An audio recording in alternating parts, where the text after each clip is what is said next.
ইলহামের বিরিয়ানি খুবই পছন্দ, তো ওর আবার বিফ বিরিয়ানি পছন্দ।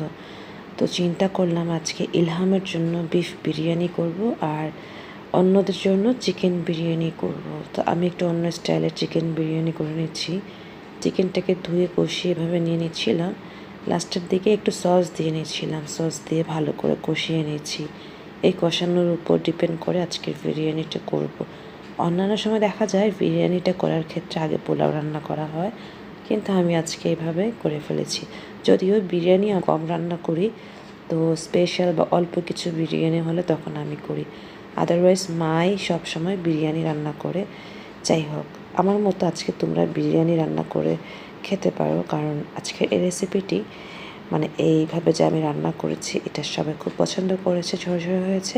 আমার আম্মু তো অনেক মজা করে খেয়েছে গরম গরম।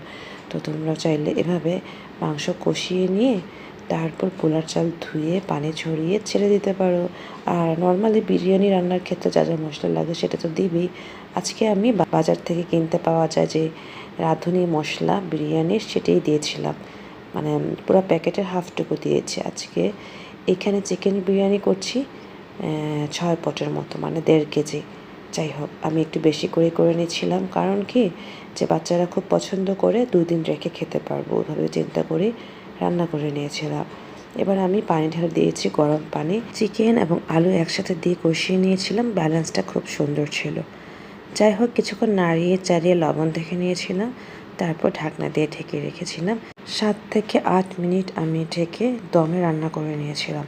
আচ্ছা হ্যাঁ, আমি একটু আলু বোখারা ব্যবহার করেছি এই চিকেন বিরিয়ানিতে, এতে করে একটু অন্যরকম ফ্লেভার এবং একটু মানে টক অন্যরকম লেগেছে। যখন আমার বিরিয়ানি খাওয়ার সময় আলু বোখারা লেগে মানে মুখে গিয়েছিল, আমার তো অনেক ভালো লেগেছে। আর এই টাইপের আলু বোখারা যে স্বাদ, সেটা আমার খুব পছন্দ, তাই আমি স্পেশালি আমার অপিনিয়নটা শেয়ার করে নিয়েছি। যাই হোক, দেখতেই পাচ্ছ আমি এবার নাড়িয়ে চাড়িয়ে দেখছি, টোটালি পারফেক্ট হয়েছে। অল্প একটু লবণ আর চিনি দিয়ে দিয়েছিলাম এই মুহূর্তে। আমি বলি না, অন্যরা বলছিল খুব সুন্দর অ্যারোমা বের হচ্ছিল। তো যাই হোক, খুব সুন্দর ঝরঝরে হয়েছে, পানির পরিমাণটা পারফেক্ট ছিল। তো এবার আমি একটু ভালো করে এরকম কাঠের স্প্যাচুলা দিয়ে নাড়িয়ে নিচ্ছি, এতে করে আমার খুব সুবিধা হয়েছে, একটি চালও ভেঙে যায়নি।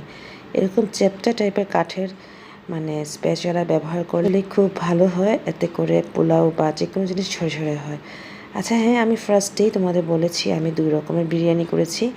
তো আমি চিকেন বিরিয়ানি করেছি, আর ইলহামের জন্য শুধুমাত্র এই যে দেখো, এই হাঁড়িতে বিফ বিরিয়ানি করেছি, একটু বেশি করেছিলাম। তাছাড়া ও বিরিয়ানি খুব পছন্দ করে, ওই চিন্তা করে ওভাবে করে রান্না করে রেখেছি, যদি লাগে যখন খেতে ইচ্ছে করবে আমি ওভেনে গরম করে দিব। ওভাবে চিন্তা করে আজকে সব খাবার এভাবে রান্না করে নিয়েছি। আর